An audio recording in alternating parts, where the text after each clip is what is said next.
Assalamualaikum warahmatullahi wabarakatuh.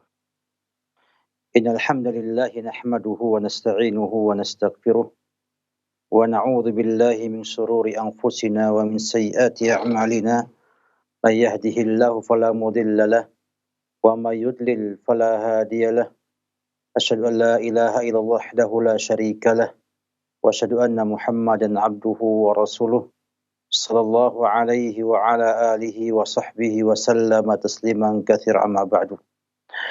Pemirsa Raja TV dan juga raja-raja ataupun yang relay acara ini, semoga Allah Subhanahu wa taala memberkahi usia kita dan memberikan kita afiah dan selamat dari semua yang merusak iman dan juga merusak tubuh kita.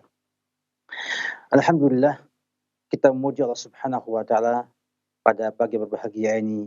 Allah memudahkan kita untuk bisa berjumpa kembali dalam acara kita Fiqh Usrah, dan kita masih bersama kajian yang terdahulu tentang problematika rumah tangga dan bagaimana mengatasinya. Dan kita pada hari ini memulai kembali insyaallah taala seri kajian yang kita rencanakan akan berseri untuk melihat bagaimana kehidupan Rasulullah sallallahu alaihi wasallam yang merupakan aplikasi daripada firman Allah Subhanahu wa taala wa ashiruhunna bil ma'ruf. Sebuah contoh yang memang merupakan bagian daripada apa yang Allah firmankan dalam surah Al-Ahzab, laqad kana lakum fi Rasulillahi uswatun hasanah liman kana yarjullaha wal yawmal akhir wa dzakarallaha katsiran. Di mana Allah sampaikan bahwa ada pada Rasulullah itu uswatun hasanah, contoh yang baik ya bagi kita semua yang ingat dengan akhirat, ya, yang mengharapkan akhirat dan juga banyak berzikir kepada Allah Subhanahu wa taala. Dan kalau kita melihat kembali kepada kehidupan Rasulullah SAW, sebuah keluarga yang menjadi contoh di mana problematika rumah tangga beliau ya, banyak. Saya beri contoh bagi kita semua.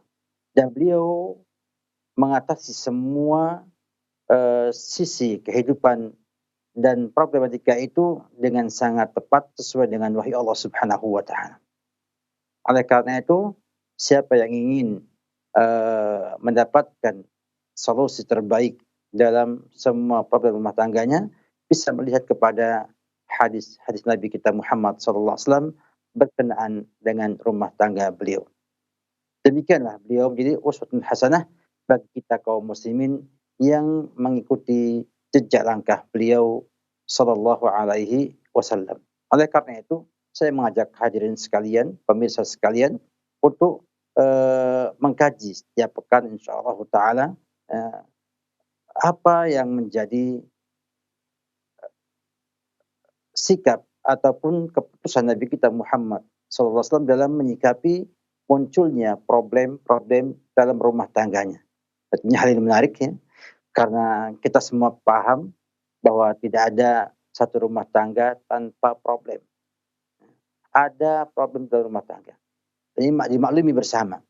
Karena bagaimana tidak akan problem kalau kita hidup bersama seorang wanita di rumah bertahun-tahun ya, kemudian juga punya anak dengan semua tabiat dan karakternya, dan terus dengan banyaknya kehidupan dan problem yang ada, baik ekonomi maupun sisi sebagai manusia ataupun sisi lainnya yang harusnya ya, kita semua berusaha untuk menyelesaikan masalah yang kita hadapi dengan sebaik mungkin. Dan Nabi kita Muhammad SAW telah menjadi contoh dalam hal ini, sebagaimana nanti kita akan bahas satu persatu ya, dalam serial solusi Nabi dalam problematika rumah tangga.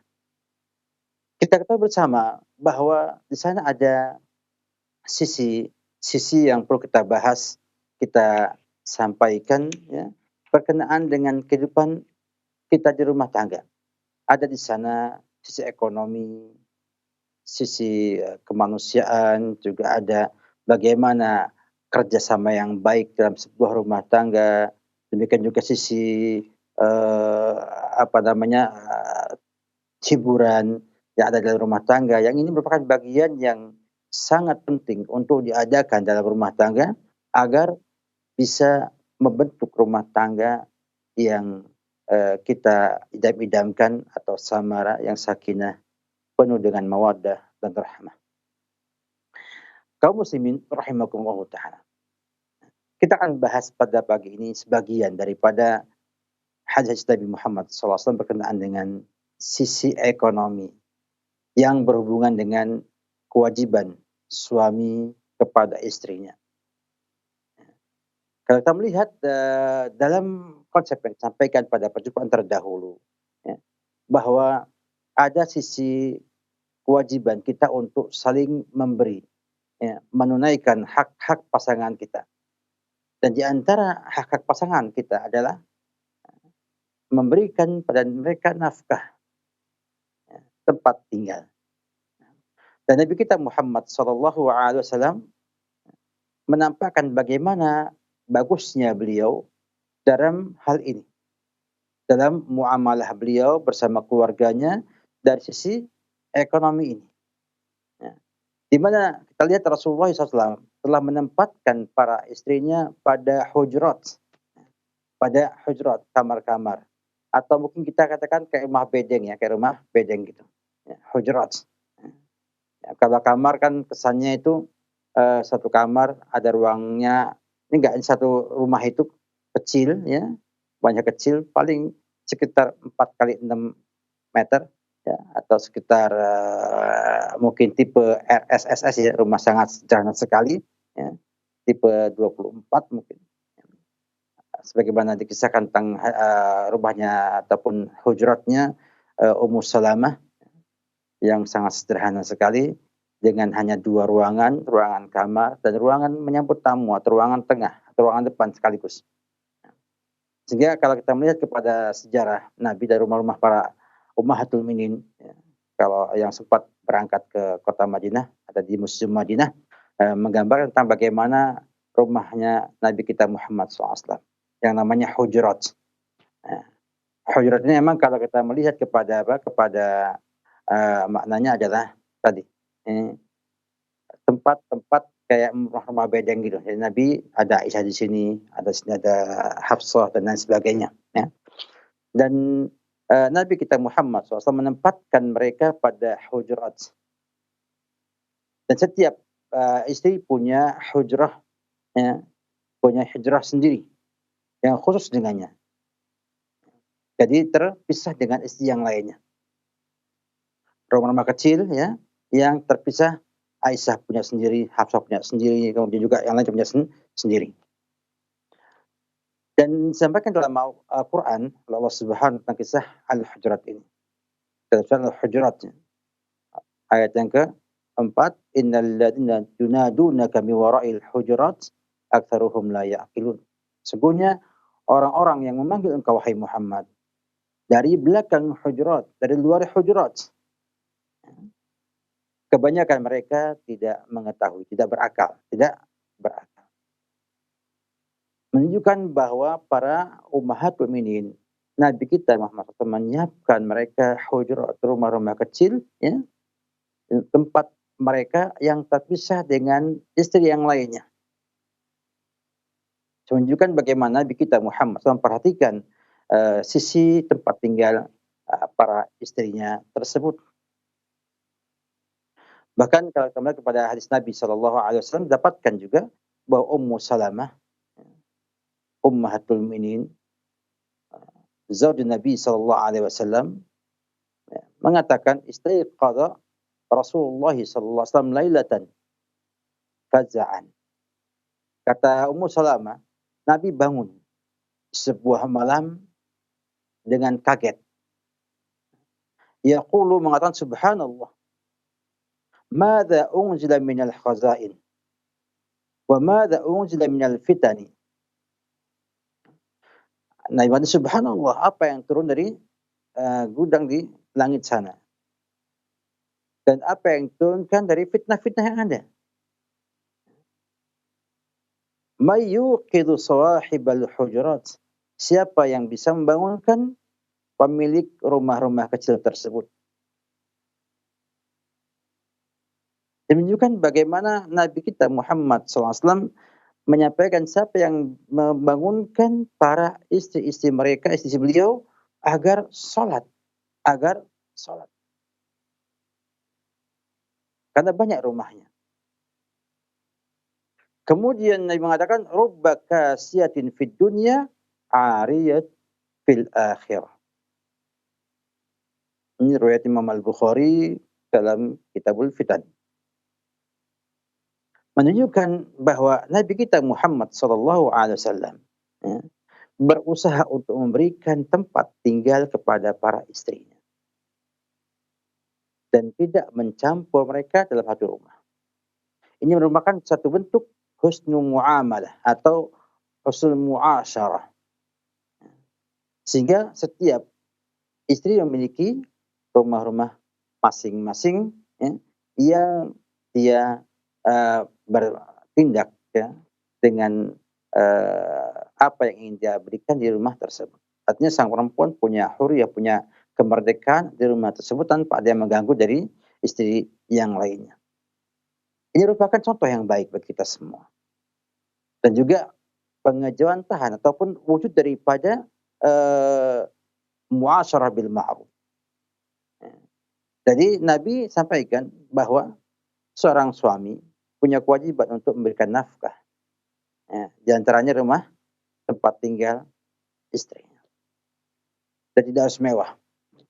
Karena Nabi berikan kepada para istri beliau rumah yang sederhana, yang bersahaja, walaupun beliau mampu untuk membangun istana untuk para istrinya. Mampu secara teori, karena beliau adalah pemimpin.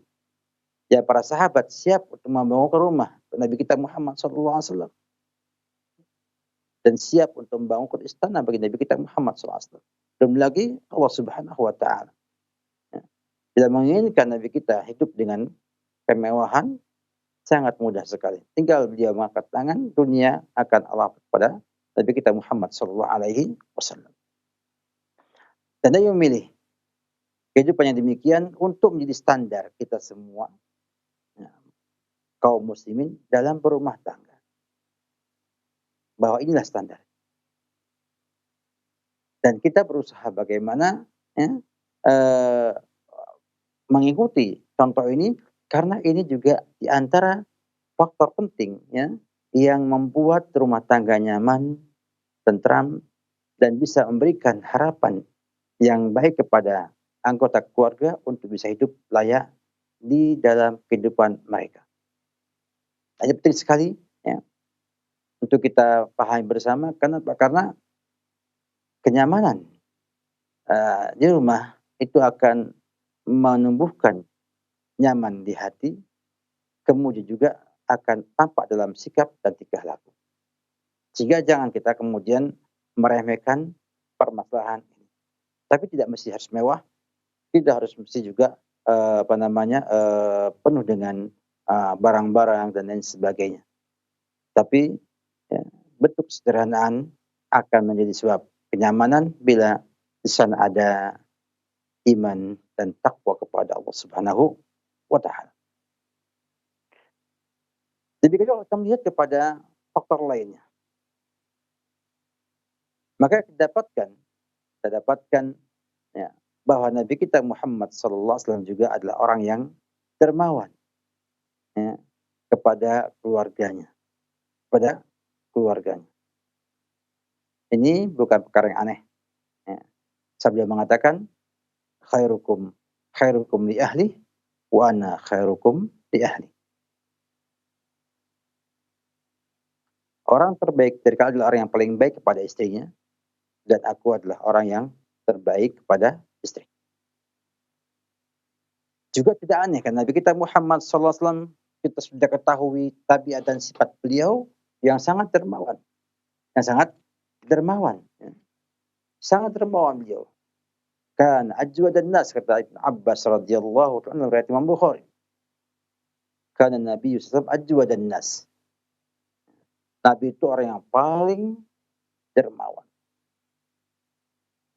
Dan tidak masuk akal ya kalau orang yang dermawan kepada orang lain kemudian tidak dermawan kepada keluarganya. Memang ada di sana orang-orang yang demikian, tapi itu bukanlah contoh yang baik. Dan Nabi adalah uswatun hasanah. Ya. Sehingga orang yang berpikiran atau memandang Nabi kita Muhammad SAW sebagai ajwadun nas, orang yang paling dermawan, tentu akan melihat bagaimana kedermawanan beliau ya, dalam rumahnya.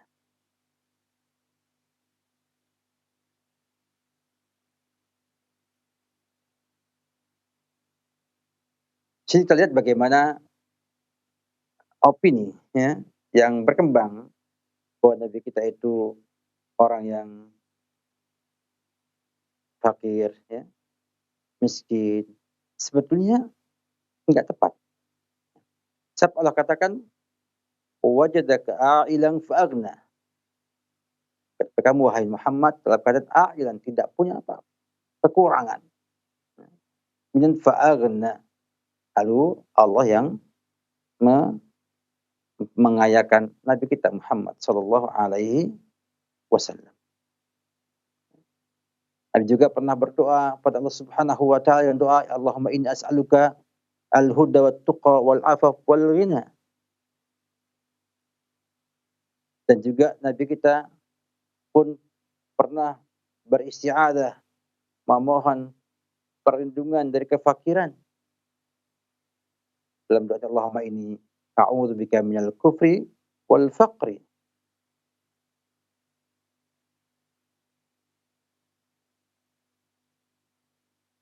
Sehingga kalau kita melihat kepada hal ini, bagaimana beliau menginfakkan kepada keluarganya, satu kilkan ucapan Ibnu Hazm. Ibnu Hazm yang disampaikan dalam sebuah buku namanya Jawami' Sirati An-Nabawiyah. Beliau mengatakan wa kana yunfik ala nisa'ihi kulla sanatin 20 wasaqan min sya'ir wa 80 wasaqan min tamrin. Dan Nabi kita Muhammad SAW menginfakkan kepada istrinya setiap tahun itu 20 wasak dari gandum dan 80 wasak dari korma. Satu wasak itu 60 sok. Satu sok itu kurang lebih kalau sekarang ini kita anggap misalnya 2,5 gram. Berarti satu sok 2,5 kilogram kalikan 60. Sekitar 7,5 kintal.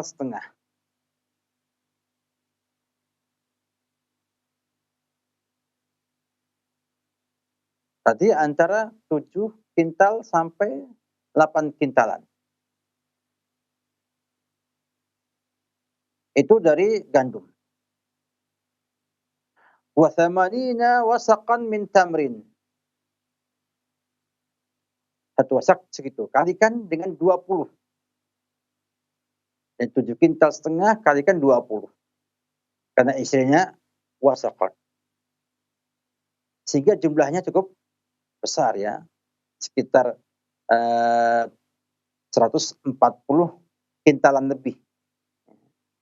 Kalau kita ambil misalnya 7 kintal, 8 kintal lah kita ambil. Kalau kita menggunakan hitungan Saudi Arabia, Lajnah Daimah, bahwa zakat fitrah itu 3 kilogram, maka satu wasak itu sama dengan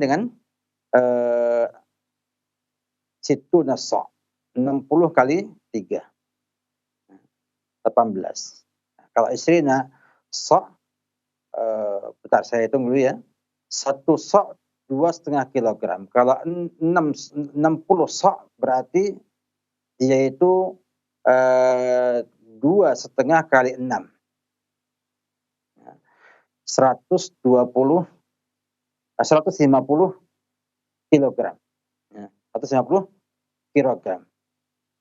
Kalau 150 kilogram ini dikalikan dengan 20, ya, dengan 20 berarti 3.000 kilogram, 3 ton.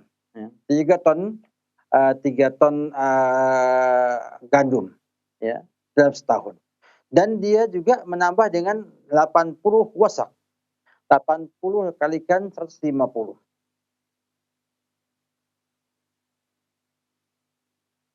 Sehingga jumlahnya menton sudah.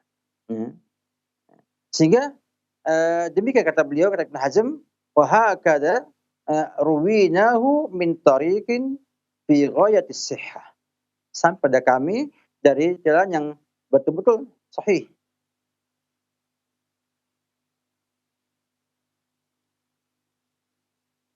Wa ruwina min tariqin fiha dha'fun. Dan juga sampai pada kami dari riwayat yang juga ada kelemahan di sana, anna hadzal adad likulli wahidatin minhunna fil 'am.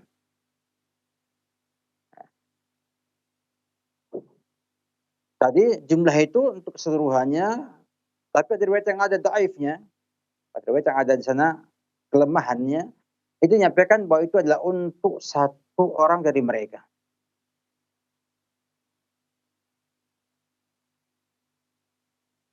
Kata beliau, faqad kana likulli wahidin minhunnal ima wal 'abid wal utaqa fi hayatihi sallallahu alaihi wasallam. Dan setiap istri Nabi itu punya budak perempuan dan budak laki-laki.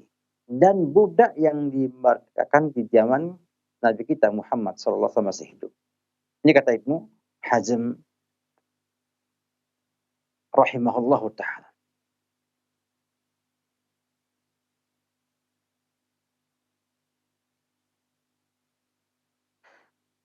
Sedangkan Imam Asy-Syaukani dalam kitab Nailul Awtar menjelaskan kepada kita, kata beliau, hadis ini menunjukkan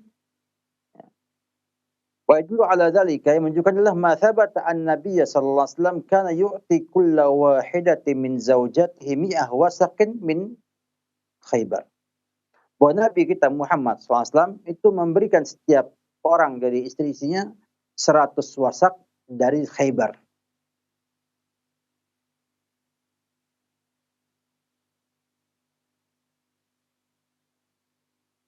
Menunjukkan bahwa Nabi SAW sangat longgar, ya, dalam memberikan nafkah kepada para istrinya. Ditambah kalau kita melihat kepada masadir ataupun sumber-sumber pendapat Nabi kita Muhammad SAW, seperti misalnya dari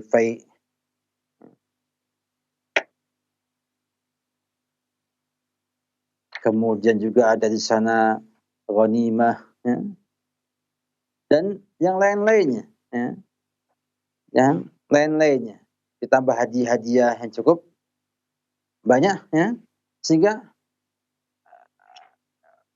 Nabi itu longgar kepada sang istrinya, sehingga dapatkan para ummahatul mukminin adalah orang yang dermawan semua. Mereka tidak habiskan nafkah yang ada untuk hanya dimakan dan bersenang-senang, tapi digunakan untuk berinfak fisabilillah. Sehingga didapatkan, ya, bahwa Nabi kita Muhammad SAW itu melonggarkan pemberian nafkah ketika longgar. Dan ini sesuai dengan apa yang disampaikan oleh Allah Subhanahu wa taala, liyunfik dzu sa'ati min sa'atih, berinfaklah orang yang punya keluasan dengan keluasannya. Nabi jadi contoh yang baik bagi kita semua para suami, ya, bagaimana menggunakan nafkah, ya, menjadi kebaikan bagi rumah tangga kita. Ya, longgarkan bila longgar, ya, dan ketika sempit berikan yang ada kepada keluarga sehingga mereka bisa aman, nyaman, ya, dalam rumah tangganya. Nabi jadi contoh yang cukup baik dalam hal ini. Masih banyak sisi lainnya, kita pada pagi ini coba hanya, waktu yang sempit yang kita miliki, kita hanya ngambil 2 hal ini, ya, ambil 2 hal ini, bahwa pertama Nabi kita Muhammad SAW memberikan sakan tempat tinggal kepada istrinya, dengan, kesederhanaan yang ada, karena beliau contoh bagi kita semuanya, dan juga beliau dalam memberikan nafkah tidak bakhil, ya. Berikan nafkah sesuai dengan, eee, keadaan yang ada, dan para ummahatul mukminin juga demikian mendapatkan itu, dan juga mampu untuk bisa berinfak, ya, menafkahkan, bahkan Aisyah bisa membeli Barirah, ya, karena memang, memiliki persediaan untuk bisa membeli budak tersebut. Ini semua menunjukkan bahwa Nabi kita, ya, longgar dalam memberi nafkah kepada, keluarganya, dan ini contoh yang baik untuk kita semua untuk berusaha bagaimana melonggarkan, keadaan rumah kita dalam nafkah, karena itu akan memberikan kenyamanan pada anggota rumah tangga kita. Mungkin demikian beberapa hal pada pagi ini kita cukupkan, dan insyaallah kita akan lanjutkan terus kajian kita tentang bagaimana Nabi kita dalam rumah tangganya pada kajian-kajian pekan depan dan seterusnya insyaallah taala. Wabillahi taufik. Salam Muhammad wa ala alihi wa sahbihi wasallam. Jazakallahu khairan wa barakallahu fikum. Terima kasih kami ucapkan pada Ustadz. Semoga Allah senantiasa melimpahkan rahmat dan keberkahan untuk Ustadz dan kita semuanya, hingga kita bisa memahami setiap ilmu dan faedah-faedahnya bisa kita amalkan. Selanjutnya, bagi Anda yang ingin memperdalam perihal materi ini, bertanya langsung seputar pembahasan ini, silahkan kami tunggu pertanyaan Anda. Sebutkan nama Anda, dari mana Anda berasal. Selanjutnya kami berikan kesempatan terlebih dahulu untuk penelpon yang pertama. Halo. Halo, Assalamualaikum. Waalaikumsalam warahmatullahi wabarakatuh. Dengan Bapak siapa? Di mana? Oh, di TV Roja ini bukan, Mas? Ya, TV Roja. Masya Allah, jazakallah belair. Waalaikumsalam. Jun Silakan, Pak. Di Sorong. Iya, silakan pertanyaannya. Mau tanya ini Pak Ustadz. Mau tanyain sebentar ya Ustadz ini. Masya Allah, masalah fikih rumah tangga tadi. Bahas rumah tangga tadi.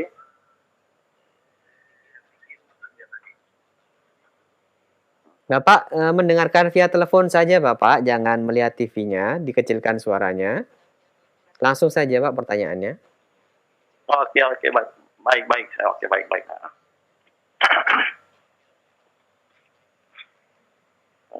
Mau tanyain ada berapa adab masalah rumah tangga Pak? Satu. Yang diantara satunya, setiap orang masuk rumah harus diucapkan salam. Ada berapa adab rumahnya kira-kiranya Ustaz? Jazakallahu bil khair. Assalamualaikum warahmatullahi wabarakatuh. Waalaikumsalam warahmatullahi wabarakatuh. Semoga bisa dipahami pertanyaannya Ustaz. Silahkan. Jadi kalau kita lihat kepada jumlah istri Nabi, ya, maka setiap istri memiliki rumah. Kalau disebutkan kalau 11 istri, maka 11-nya punya rumah sendiri.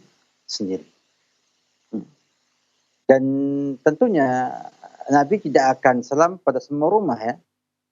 Masuk ke Aisyah, ya salam sama Aisyah. Kalau salam kepada Hafsah, ya ke rumahnya Hafsah, salam sama Hafsah. Jadi kita hanya masuk pada rumah. Jadi rumah terpisah, ya. Jadi jangan dibayangkan kayak kita mungkin kayak apartemen, ya.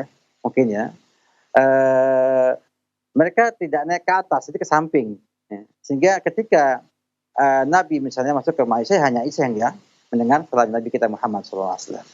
Kalau dia pindah ke rumahnya Hafsah, maka salam pada rumahnya Hafsah. Ini saya pahami jadi pertanyaan Bapak, ya, tentang bagaimana berapa salam yang Nabi ucapkan ketika rumahnya banyak, ya. Setiap rumah salam sekali aja masuk, ya, salam kepada rumah. Dengan etika yang kita dapatkan dalam banyak hadis Nabi, ya, kalau kita masuk ke rumah kita mengucapkan salam, ya, dan yang di rumah menjawab salamnya. Dan cukup. Ketika dia pindah ke rumah yang lainnya, namanya Hafsah, dia pun salam sekali. Dan seterusnya. Wallahu a'lam bishawab. Jazakallahu khairan. Terima kasih Ustadz atas nasihat yang bermanfaat. Semoga bisa dipahami bagi yang bertanya khususnya dan kita semuanya. Silakan kembali kami buka kesempatan untuk Anda yang ingin bertanya via telepon. Kami tunggu. Silakan.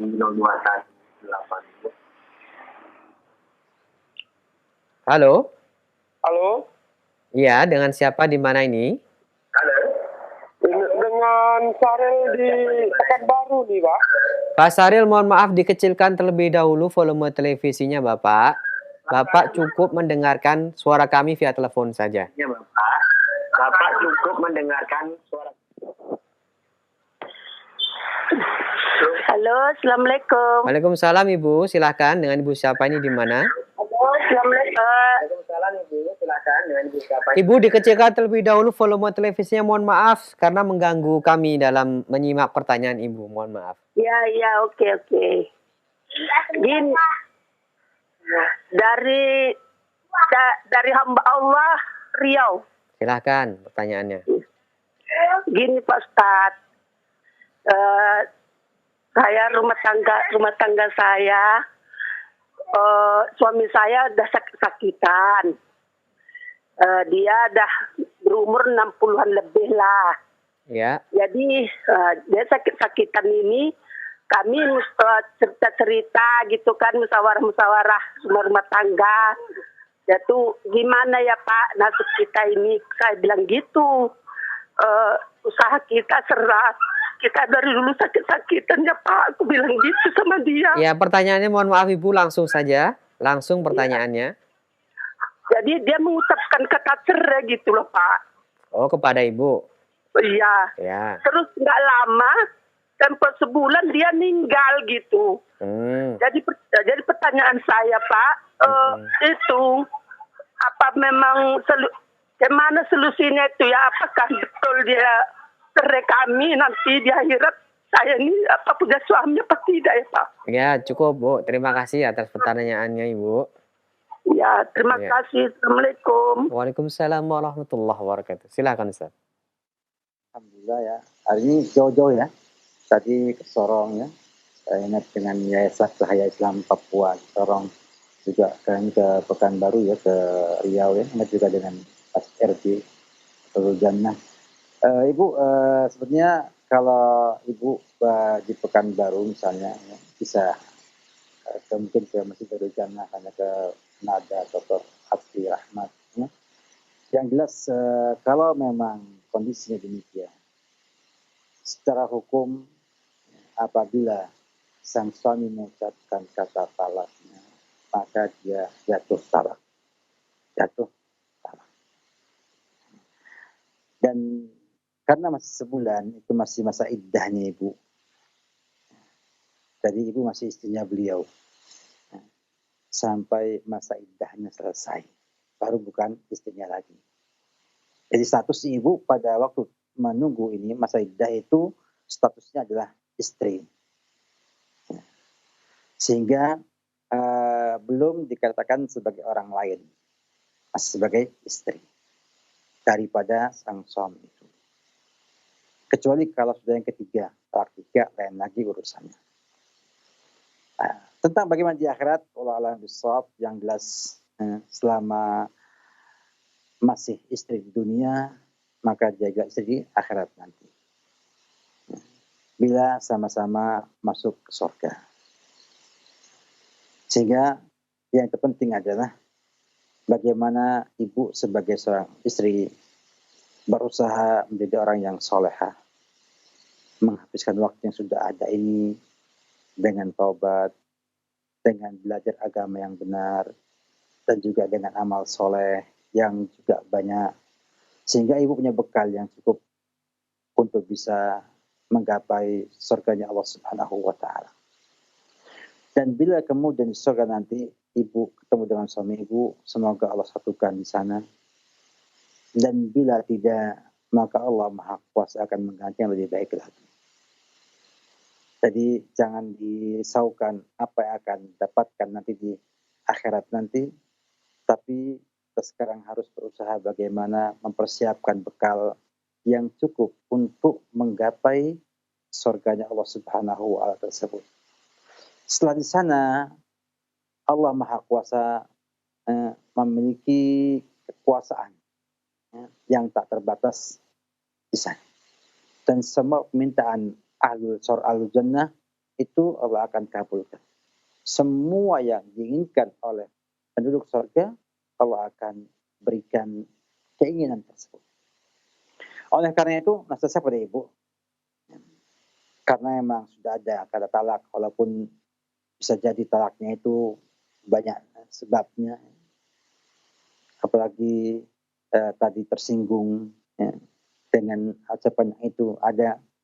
Makanya saya lihat banyak ya masalah yang kita hadapi dalam rumah tangga ini berawal dari sebuah sikap ataupun perkataan yang tidak ada maknanya, tidak ada faedahnya. Artinya ketika ibu mengatakan kepada suami, mana kita ini kok sakit terus, ya, itu nggak ada faedahnya. Karena keluh kesah itu nggak ada faedahnya. Pertama, bisa merusak kesabaran, dan ini akan tidak berguna juga. Yang kedua juga tadi bisa membuat emosi sang suami yang akhirnya putus asa dan mengatakan dah cerai saja, ya, karena supaya kamu bahagia. Ya. Dan mungkin juga dengan tapi dia menjadi pikiran bagi sang suami dan akhirnya suami cepat meninggalnya. Ya. Tentunya ini semua dengan takdir Allah Subhanahu wa taala. Sehingga kita harap pada kaum muslimin dan muslimat sekalian bahwa hindarilah ya, hal-hal yang nanti memicu hal-hal tidak baik dalam rumah tangga. Ya. Hanya mengikuti emosi yang kita miliki. Yang padahal kalau kita lontarkan itu banyak madarat ketimbang manfaat atau maslahatnya. Ini banyak ya, bukan hanya ibu, tapi juga banyak hal rumah tangga itu terjadi hal-hal yang tidak diinginkan hanya dengan sebab luapan emosi ataupun keluhan yang harusnya tidak dikeluarkan kepada pasangan tersebut. Oleh karena itu, sebaiknya kita semua berusaha untuk menghindari hal tersebut agar kita tidak menambah problem dalam rumah tangga kita. Tapi kalau tidak ada ya kita hadapi, kita selesaikan problem yang ada tersebut. Intinya pada ibu, nasihat saya adalah perbanyak amal soleh, belajar kembali agama Islam yang benar, tanya kepada para ulama sekitar ibu. Di Pekanbaru banyak ya, ada pesantren Abu Darda, ya, ada pesantren Al-Zahabi, ada juga Ummul Qura. Ya, di sana banyak para ustadz yang bisa ibu temui, ya, baik sekolahan ataupun di rumah mereka, ya, yang insya Allah akan memberikan banyak solusi kepada ibu dalam menghadapi masalah-masalah yang ibu hadapi dalam keseharian. Karena saya yakin Roja tidak mampu menampung semua keluhan yang ada karena memang jadwal cuma sebentar dan juga kita hanya ketemu sepekan sekali. Wallahu a'lam bishawab. Jazakallahu khairan Ustaz. Terima kasih atas nasihat dan jawaban bermanfaat. Semoga menjadi tambahan ilmu untuk kita semuanya. Selanjutnya masih kami berikan kesempatan kembali. Silakan. Halo. Assalamualaikum. Waalaikumsalam warahmatullahi wabarakatuh. Dengan siapa ini? Di mana Bapak? Dengan Mas Ud di Gorontalo. Silakan Pak Masud.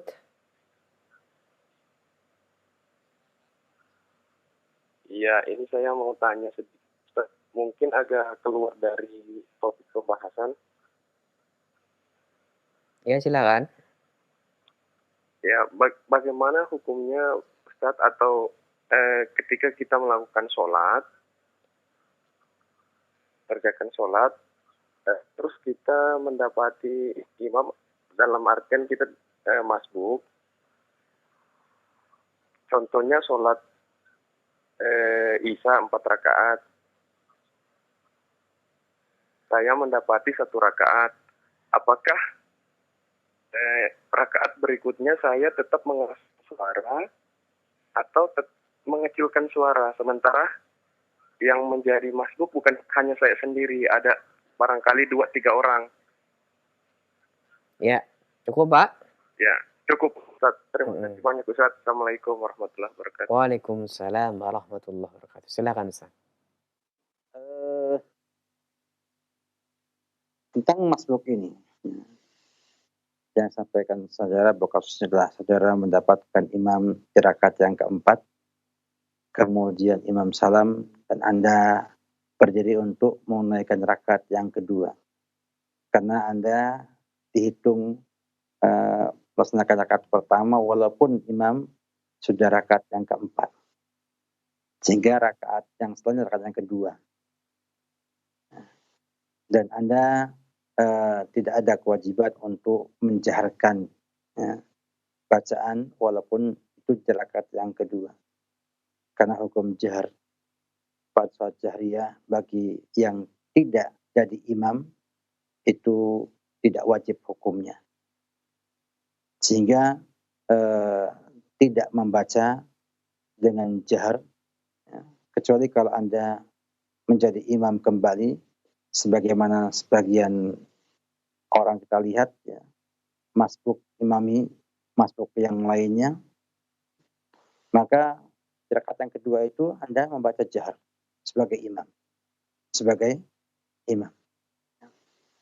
Walaupun ada khilaf para ulama tentang hukumnya, ya, tapi sah kedua-duanya, sah ya, secara hukum hanya kata Syekh Ibnu Utsaimin khilaful aula atau menyelisih yang lebih utama.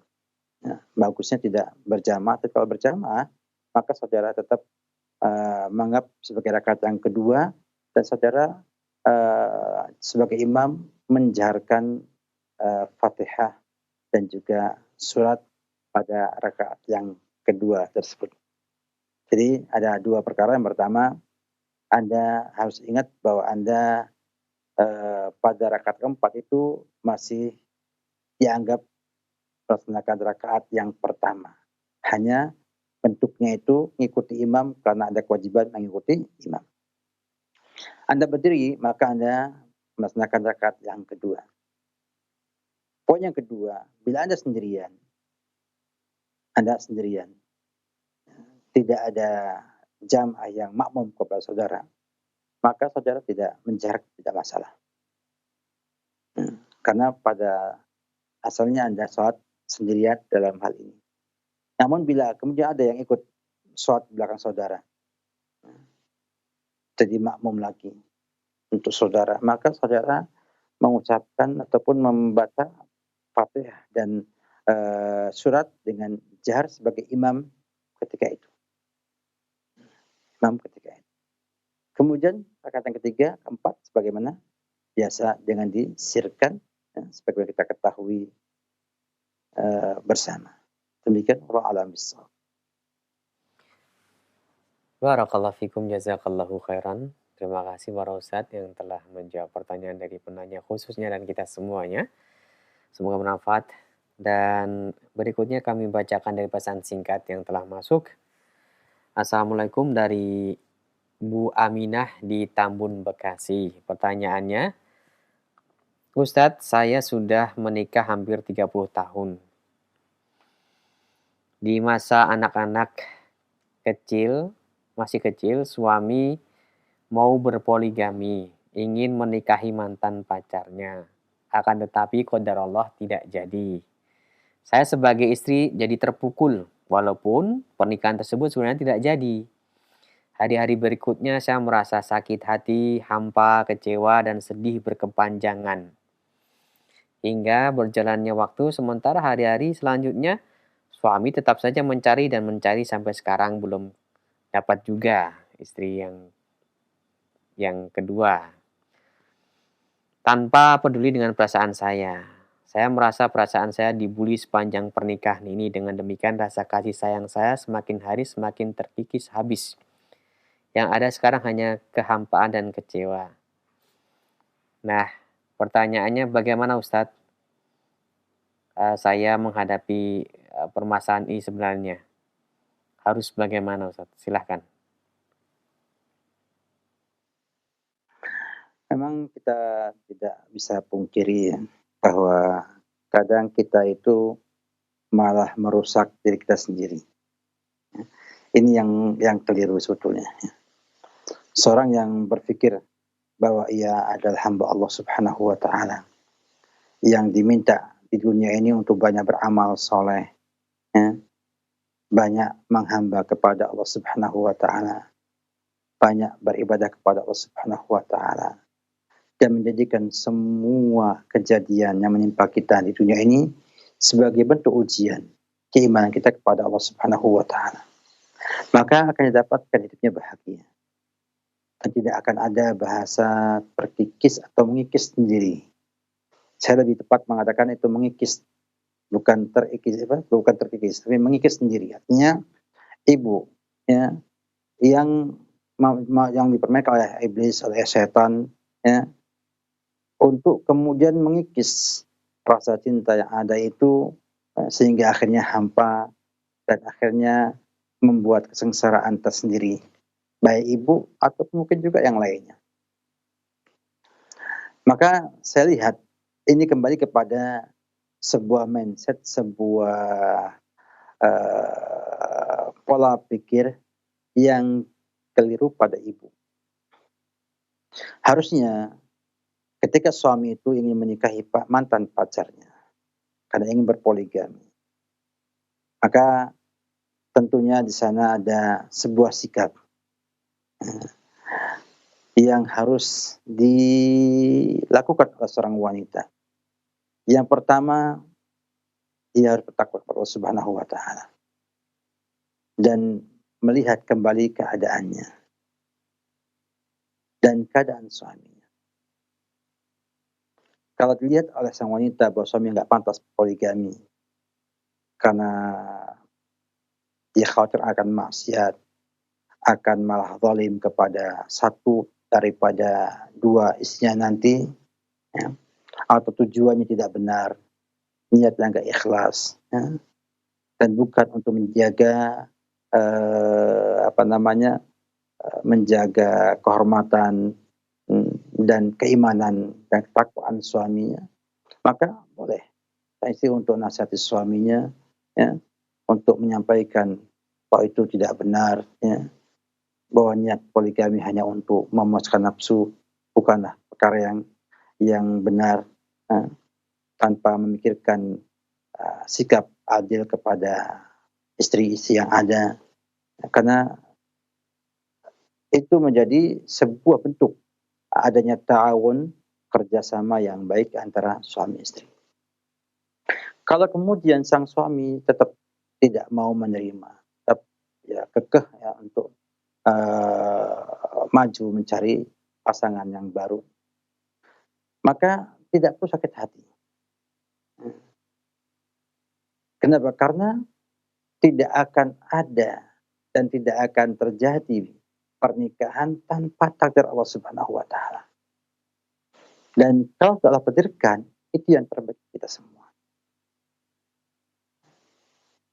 Sehingga sikap suami yang salah, ya, atau dianggap salah tersebut, tidak harus membuat ibu kemudian merusak diri sendiri dengan cara, ya, mengikuti maunya setan yang terus, ya, menggoda kita semua dengan ungkapan yang macam-macam, ya, yang sakit hati lah, inilah dan sebagainya. Akhirnya membuat dia tidak lagi berpikir tentang amal soleh, ya, tidak pikir lagi tentang surganya Allah Subhanahu wa taala, bahkan juga sudah tidak mikir lagi efek buruk daripada ia terus mengikuti maunya bisikan setan tersebut. Sampai berakibat fatal seperti ini. Ya. Sehingga akhirnya hampa. Sehingga akhirnya merasa tidak suka kepada suaminya. Dan kadang berakhir pada perceraian yang tidak diinginkan oleh semua pihak yang ada. Maka kita kalau ingin bahagia di dunia ini, berusaha semuanya itu lillah. Ikhlas sama Allah Subhanahu wa taala. Dan selalu mengingat bahwa kita ini, apakah kita ini ada di jalan Allah ataukah di jalan iblis dan setan. Dan tidak pernah lepas daripada memohon pertolongan kepada Allah dalam setiap tindakan dan dalam setiap keadaan. Tidak bisa ibu bahagia bila tidak berpikir seperti ini. Dan ternyata jelas, ibu lihat sendiri, suami hari ini nggak dapat, itu nggak dapat, hari ini nggak dapat. Nah, kalau ibu ikut ini semuanya, ya, akhirnya muncul seudon kepada sang suami, muncul kejengkelan sama suami, akhirnya mengatakan sakit hati, ya, yang katanya sakitnya itu sakit banget. Kemudian setelah itu ibu akan mendapatkan bahwa yang cinta yang dipupuk selama 30 tahun lamanya, bukan hal yang ringan ya, 30 tahun lamanya, itu bisa hilang. Ya, hanya karena hati kita yang dipermainkan oleh iblis agar kemudian bisa jadi hancur rumah tangga kita. Ini sisi ibu. Apakah suami nggak salah? Suami pun salah. Karena suami tidak mampu mempertahankan rasa percaya istri kepada dia. Dan bahkan memaksakan diri berbuat, ya, sesuatu yang nanti merusak keutuhan rumah tangganya. Sehingga suami salah dan istri pun membalas dengan kesalahan lagi. Sehingga akhirnya ini menjadi sebuah cara setan untuk bisa merusak rumah tangga kita semua. Dan kadang-kadang muncul dari sebuah sikap iseng. Dan juga tidak adanya keterangan antara suami istri, keterbukaan antara suami istri, menjadi hal yang sangat banyak membuat perpecahan seperti ini. Sang istri tidak pernah ngomong ke suaminya, ya, menyampaikan unek-unek, menyampaikan perasaannya. Dan juga suami pun nggak mau tahu perasaan sang istrinya. Sehingga akhirnya tidak dapat saling butuh-membutuhkan. Tidak ada sikap untuk saling memberi. Ya. Sehingga akhirnya saya pandang wallahualam bishawab, banyak sekali perceraian muncul hanya karena tidak adanya komunikasi yang baik antara pasangan suami istri. Maka ibu hendaknya bertakwa Allah Subhanahu wa taala dan lihat kembali, ya, maslahat yang ada. Bila kemudian maslahatnya adalah berpisah lebih baik daripada kemudian ibu kufur kepada suami. Ya. Dan kalau dilihat maslahatnya adalah bersatu, perbaiki keadaan yang ada, hilangkan hal-hal yang merusak hati ibu, ya, dan lihatlah bagaimana kebaikan suami, bagaimana jasanya selama ini, ya, sehingga akan muncul sana, ya, rasa sayang kepada sang suami yang nanti bisa tumbuh di hati kita, saling mencintai kembali setelah hilang sebelumnya. Dan tentunya sangat disarankan ibu bawa suami ibu untuk konsultasi kepada ustadz sekitar ibu yang nanti bisa memberikan solusi, ya, agar sang suami sadar, ya, akan kondisi yang ada dan bisa melihat keadaan ibu, dan akhirnya akan muncul di sana sebuah kesepakatan yang terbaik bagi ibu dan suami ibu. Karena tidak mesti berpoligami itu tidak baik bagi ibu. Dan juga tidak mesti berpoligami itu baik bagi ibu. Tergantung nanti bagaimana cara poligaminya, kemudian bagaimana ibu menyikapi poligami, dan madu yang akan didapatkan dari poligami tersebut. Jadi jangan kita kemudian membuat sebuah image, sebuah kerangka berpikir bahwa kalau suami berpoligami berarti mendolimi saya, berarti suami sudah tidak lagi sayang sama saya, atau suami ini dan suami itu. Ini tidak baik. Jadi seorang wanita hendaknya berkhususan kepada sang suaminya, bahwa suaminya memang bila ingin berpoligami itu karena tujuan yang mulia. Kalau tidak mulia, maka nasihat suami itu. Karena kita ini hidup untuk akhirat, bukan untuk dunia. Dan jangan sampai hal itu mengganggu ibadah kita kepada Allah Subhanahu wa taala.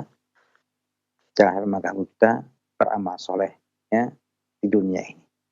Ini mungkin nasihat saya pada ibu dan mohon maaf agak panjang sedikit karena memang ini menyangkut permasalahan yang banyak ada di kalangan kaum wanita ketika suaminya bersikap tidak pas dalam hal ini. Wallahu a'lam bishawab. Baik Ustaz, barakallahu fikum, jazakallahu khairan. Terima kasih atas nasihat dan jawabannya. Berikutnya pertanyaan dari hamba Allah yang bertanya, Assalamualaikum Ustaz.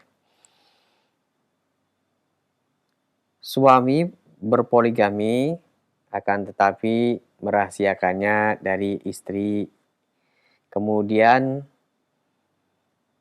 dalam mendatangi istri yang kedua hanya sekali dalam sepekan karena sang suami merasa kurang nyaman apabila membagi rata, nanti takut ketahuan dengan istri yang pertama atau takut menimbulkan keributan. Nah, apakah hal ini berdosa atau tidak Ustadz berkaitan dengan pembagian yang hanya sekali sepekan? Silakan. Sebuah tindakan yang dasarnya adalah takut emang susah ya. Artinya kita mau ideal, takut gak bisa. Berapa banyak masalah kita itu muncul hanya karena kita takut. Padahal tidak ada yang takuti itu. Sebuah tindakan yang saya tidak bijaksana atau mungkin saya katakan keliru.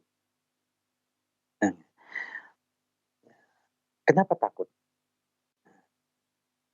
Kalau takut, kenapa berpoligami? Gitu. Jadi masalah besar. Padahal poligami itu tidak bisa dengan takut. Harusnya apa? Dengan berani. Dan setiap orang ketika ia bersikap, maka ia harus tahu resikonya dan siap menanggung resikonya. Perpoligami Allah sampaikan dengan ungkapan yang cukup jelas.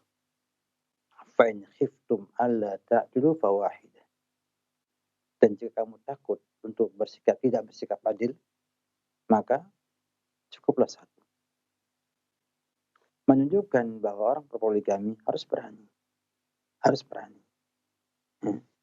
Dengan semua risiko yang ada.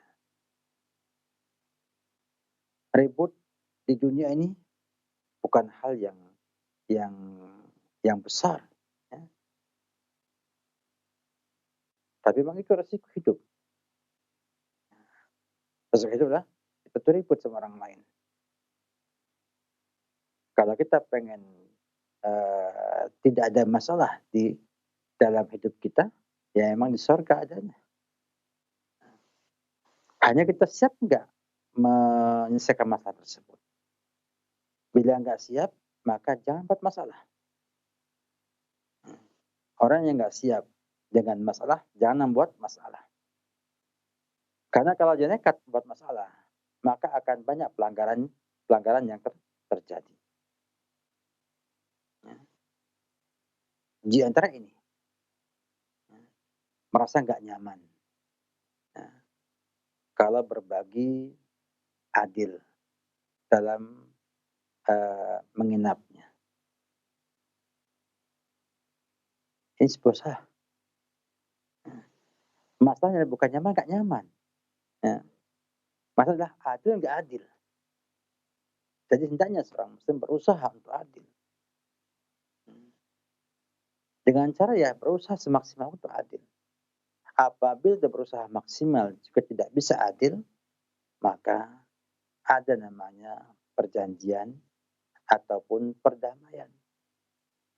Damai dengan kedua belah pihak, ya, bahwa saya hari ini belum siap, belum mampu untuk membagi rata, tapi bukan berarti kemudian tidak berusaha untuk berbagi baik.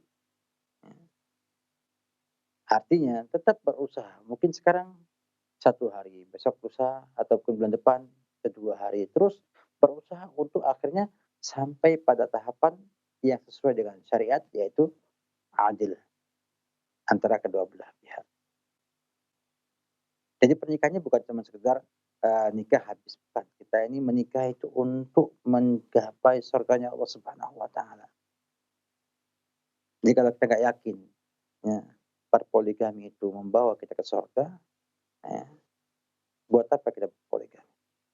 Tapi kalau kita yakin itu bisa membawa kita ke surga, kenapa tidak berpoligami? Jadi harapan saya kepada kita semua, ya, poligami adalah rahmat, ya, dan juga ada resiko. Kebaikan, tapi juga ada resiko. Dan demikianlah, hampir semua amalan soleh punya resiko. Sehingga seorang yang ingin beramal soleh, hendaknya, ya, juga memahami resiko yang ada. Orang yang berdakwah punya resiko. Yang nggak siap resiko, ya itu berantakan dakwah. Jika juga orang yang berpoligami punya resiko. Yang nggak siap resiko akan masalah rumah tangganya. Oleh karena itu, ya, jelas sekali saya sampaikan, fa in khiftum alla ta'wahidah, menunjukkan memang ada resiko di sana. Ada resiko di sana. Maka hendaknya kaum muslimin rahimakumullah taala, hendaknya kita semua berusaha bagaimana bertindak itu dengan ilmu. Artinya tahu resikonya, tahu masalahnya, dan bisa mengukur bahwa saya mampu untuk menyelesaikan masalah tersebut. Mungkin di awal dia sembunyi-sembunyi, tapi dia punya hitungan bahwa dia nanti akan mampu tidak sembunyi-sembunyi. Artinya dia punya target, punya sebuah upaya yang dia yakini bahwa ia akan mampu untuk bisa menundukkan yang pertama agar mau menerima yang kedua. Dan seterusnya. Karena memang tidak syarat bahwa menikahi poligami harus dengan persetujuan yang pertama, bukan syarat. Tetapi membentuk sebuah rumah tangga agar dapat bahagia, tentunya tidaklah, ya, cuma sekedar ini wajib, ini syarat atau bukan syarat. Tapi untuk berusaha bagaimana mengikuti, ya, sunnah-sunnah Nabi Sallallahu Alaihi Wasallam dalam keseluruhannya. Dan disinilah hebatnya pemimpin rumah tangga. Pemimpin harus mampu mengalahkan dan dipimpinnya. Kalau sampai kemudian pemimpin kalah oleh yang dipimpinnya, maka dia bukan pemimpin yang baik dalam hal ini.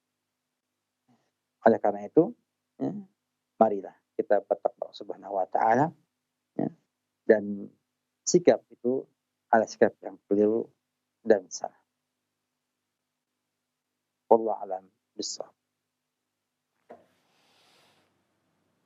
Jazakallahu khairan Ustaz. Terima kasih atas nasihatnya. Berikut kami berikan kesempatan untuk Anda yang ingin secara langsung menghubungi kami via telepon. Halo.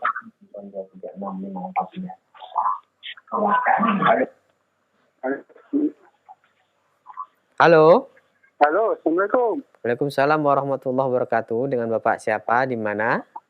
Bapak Hambali di Rokan Hulu, Provinsi Riau. Silakan Pak Hambali, pertanyaannya. Assalamualaikum Pak Ustadz. Waalaikumsalam. Yang saya tanyakan Pak Ustadz, istri meninggalkan rumah sudah sebulan, dan di bulan menjalani bulan kedua tidak ada kabar. Di bulan kedua itu dia kembali ke rumah lagi. Setelah dia pulang ke rumah, lalu dia minta cerai. Nah, jadi tidak saya kasih tolaknya. Apakah itu saya berdosa, Ustaz? Satu.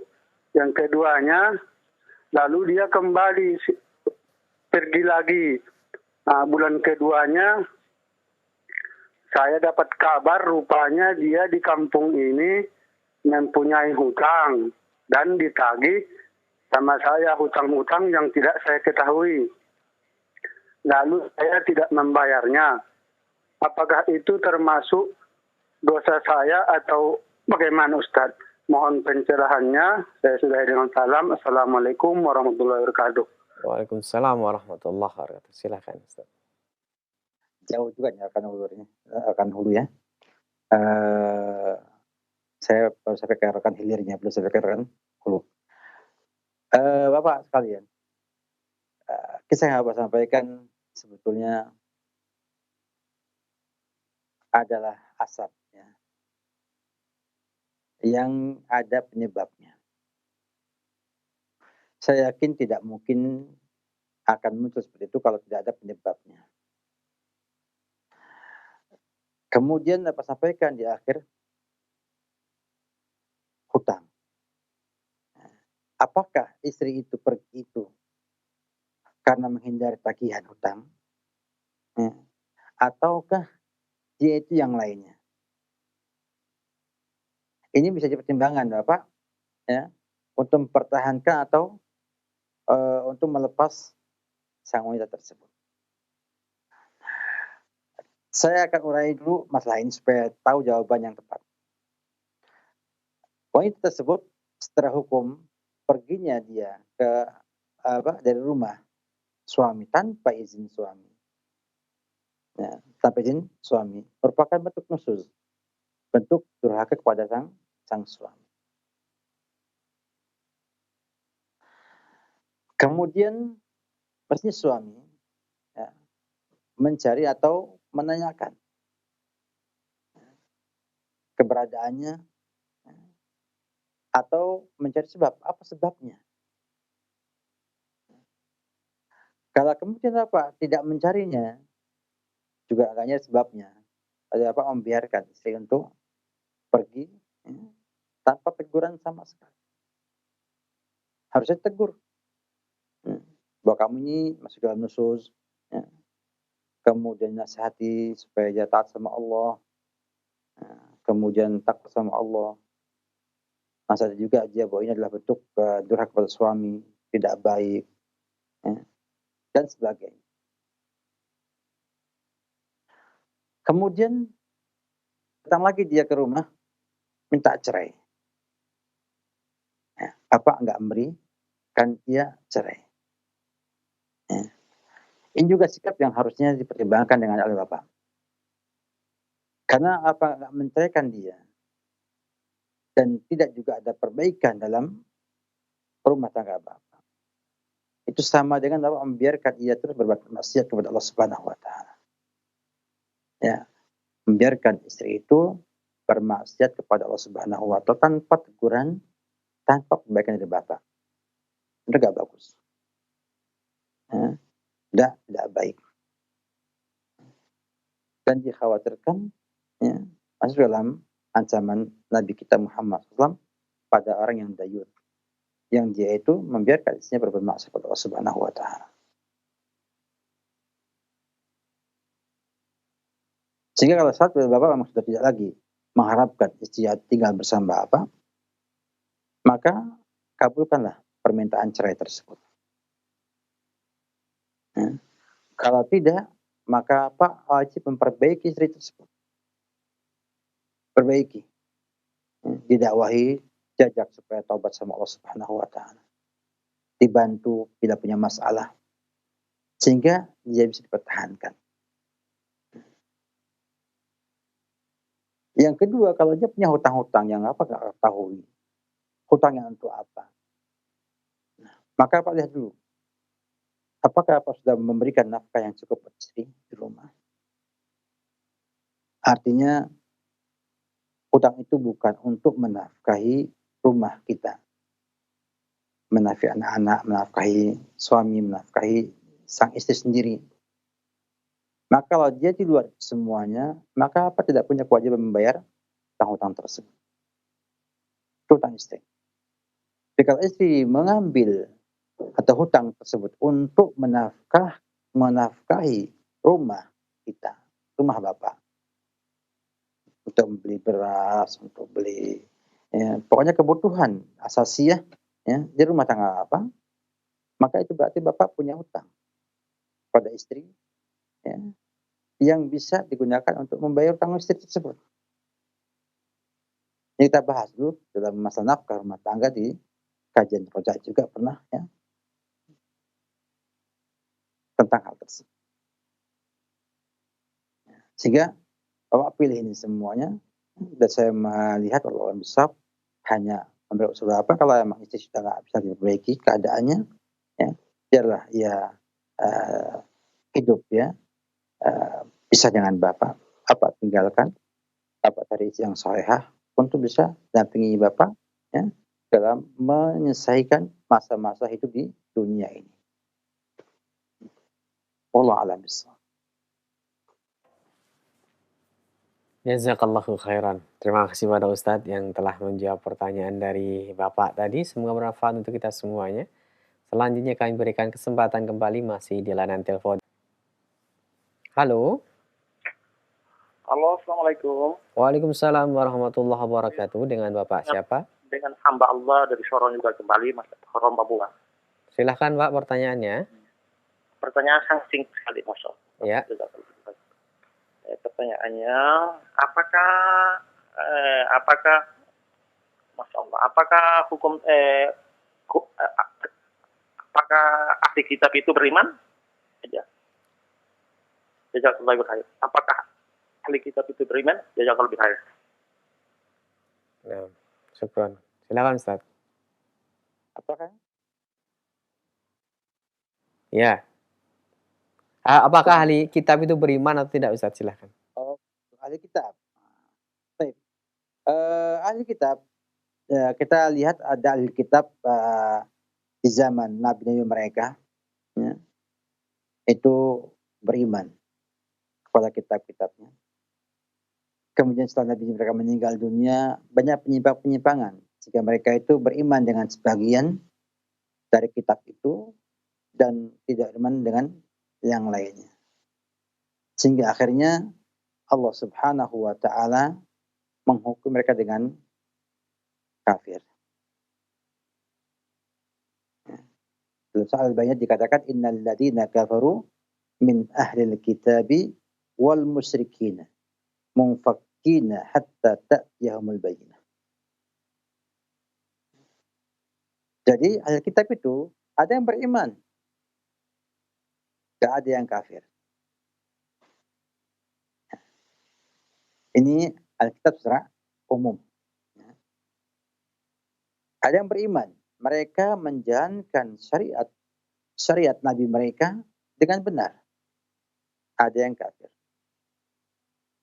Lalu bagaimana dengan Alkitab yang ada sekarang ini? Yang ada setelah zaman Nabi kita Muhammad SAW dan belum beriman kepada Nabi kita Muhammad SAW. Maka Nabi sampaikan bahwa tidak ada seorang Yahudi ataupun Nasrani yang mendengar aku ada, yang mendengar ajaran Islam ini dan tidak beriman, kecuali ahli nar, kecuali dia penduduk neraka, kafir. Sehingga jelas sekali bahwasanya semua umat yang mengetahui ajaran Nabi kita Muhammad SAW, yang mendengar dengan baik, paham, maka dia wajib beragama Islam. Kalau tidak, maka dia dianggap kafir. Dianggap non-Islam kalau bahasa Indonesianya non-Islam. Bahasa Arabnya kafir. Dan demikian kita lihat bagaimana nas jelas demikian. Tapi tidak bisa kita katakan bahwa semua kitab adalah kafir, nggak bisa. Tapi orang kafir ada yang dia itu ahli kitab, ada yang dia kaum musyrikin. Sebagaimana dijelaskan oleh Allah Subhanahu wa taala surat Al-Bayyinah tadi. Sehingga juga ada hukum-hukum yang beda dengan kaum musyrikin. Tidak sama. Kaum musyrikin sembelihannya tidak boleh kita makan. Namun sembelihan Alkitab yang menggunakan ajaran agamanya, kita boleh makan dagingnya, sembelihan.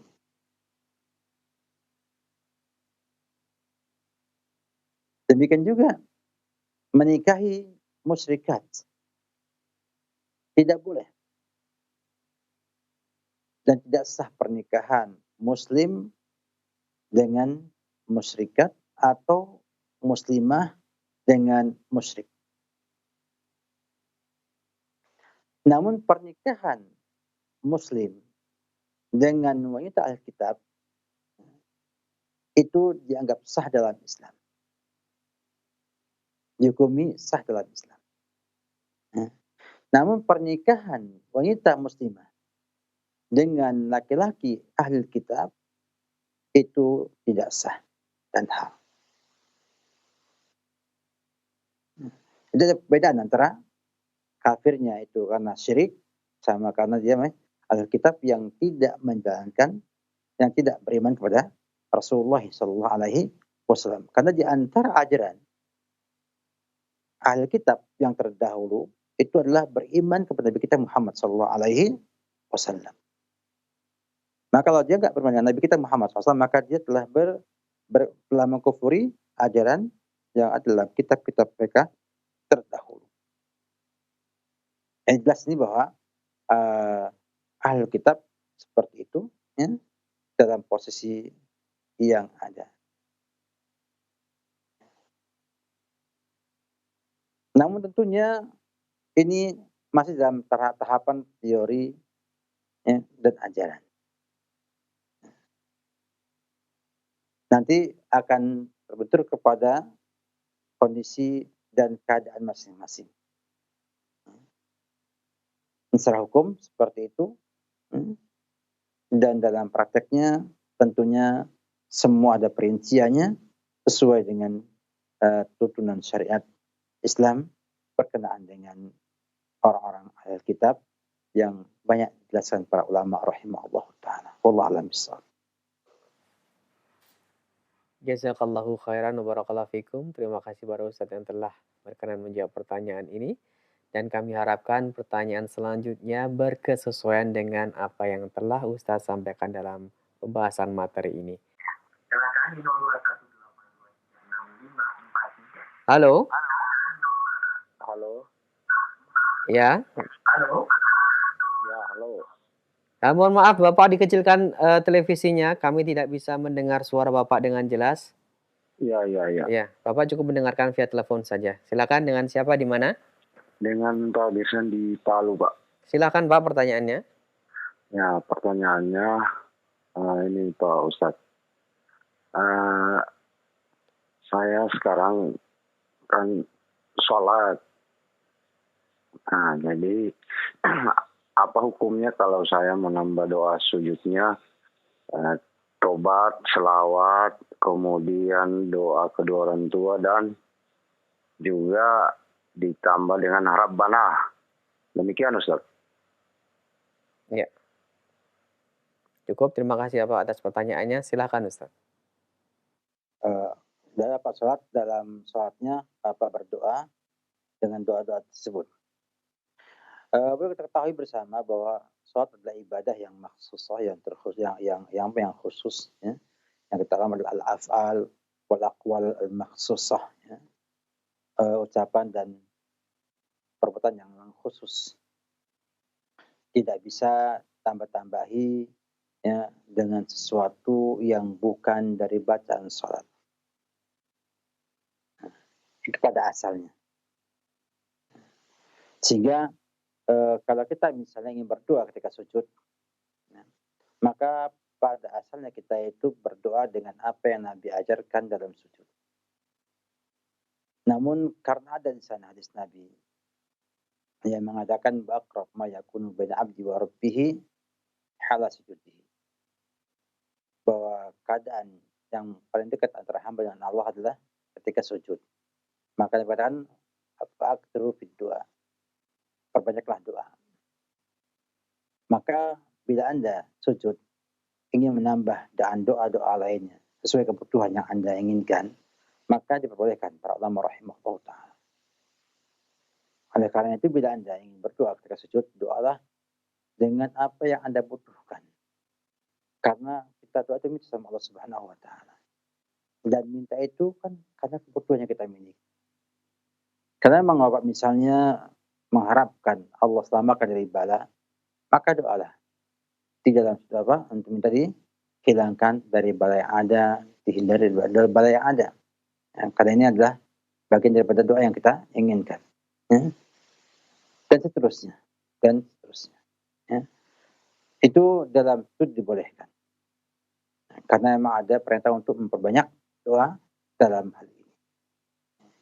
Tapi tidak dengan doa-doa yang kita tidak bisa dan tidak mengerti maksudnya, ataupun kita tidak kehendaki, kita minta kepada Allah Subhanahu wa ta'ala. Karena apa? Karena itulah kita menghadap Allah Subhanahu wa ta'ala, dan itulah kondisi yang terdekat dengan Allah Subhanahu wa ta'ala. Maka tidak layak seorang muslim bila memohon kepada Allah yang tidak diinginkan.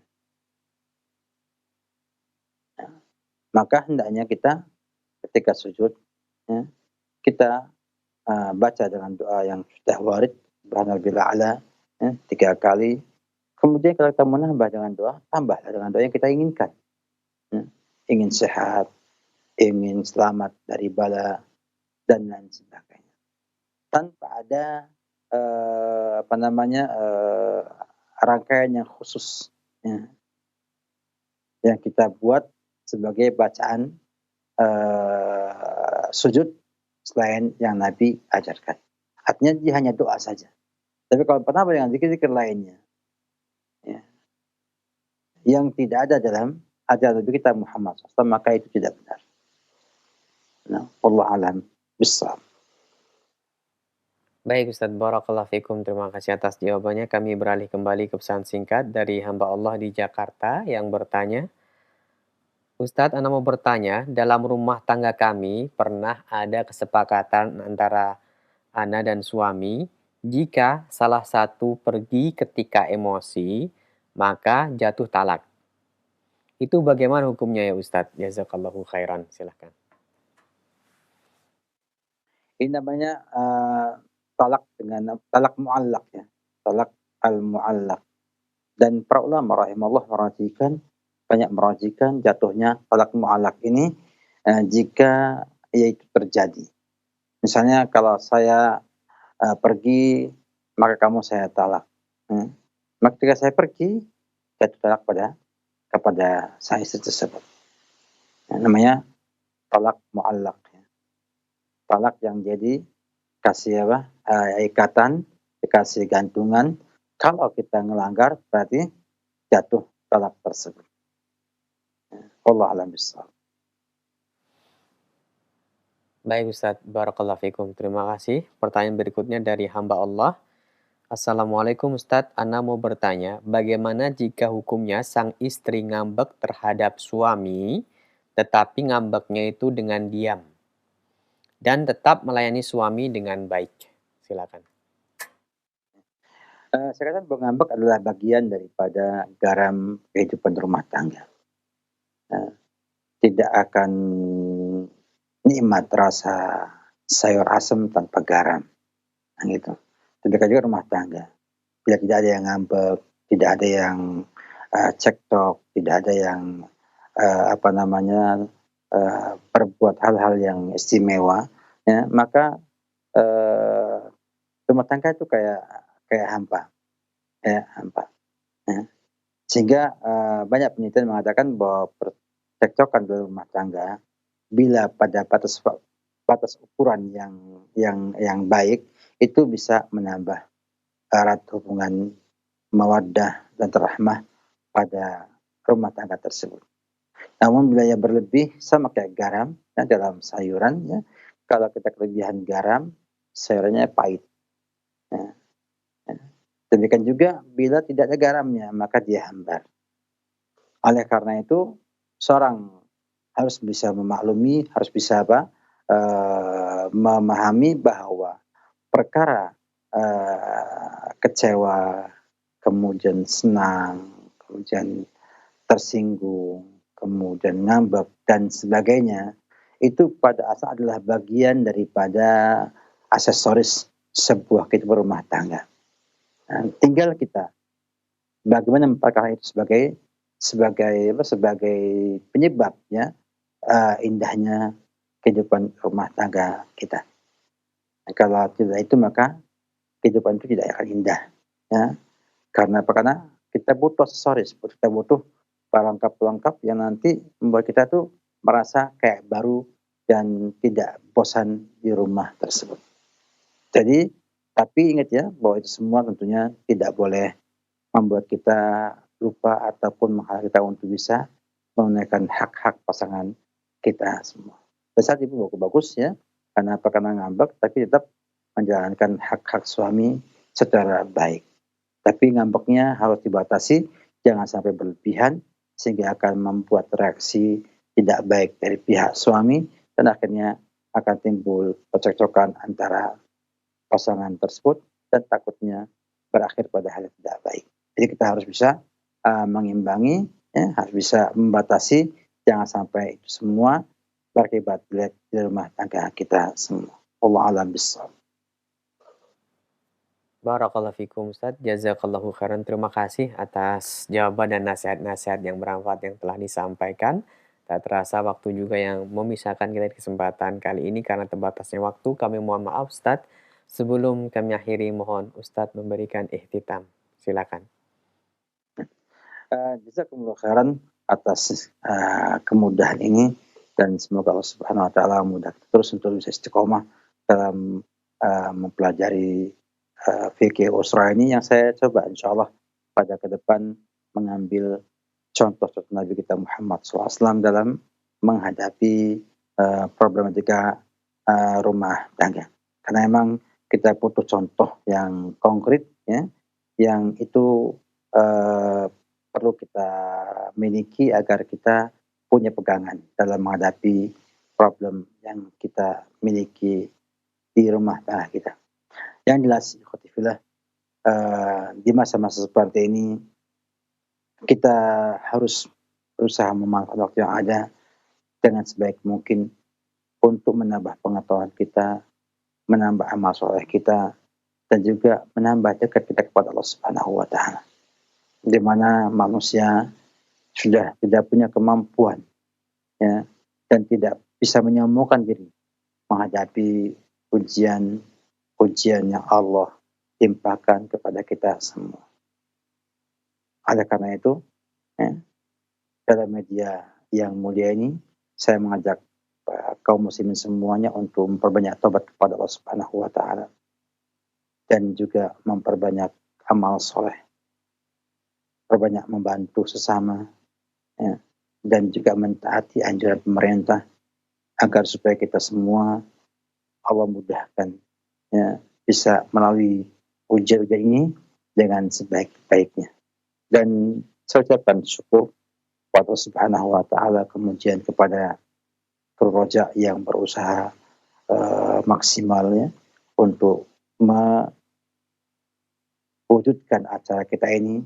Demikian juga teman-teman di studio Pondok Pesantren Ukhuwah Sukoharjo yang juga semangat untuk ta'awun bersama menayangkan acara ini, dan mudah-mudahan Allah Subhanahu wa taala memberkati kita semua dengan semua yang kita miliki ini. Demikian, jazakumullah khairan. Wabillahi taufiq. Wassalamu Muhammad wa ala alihi wa sahbihi wa sallam.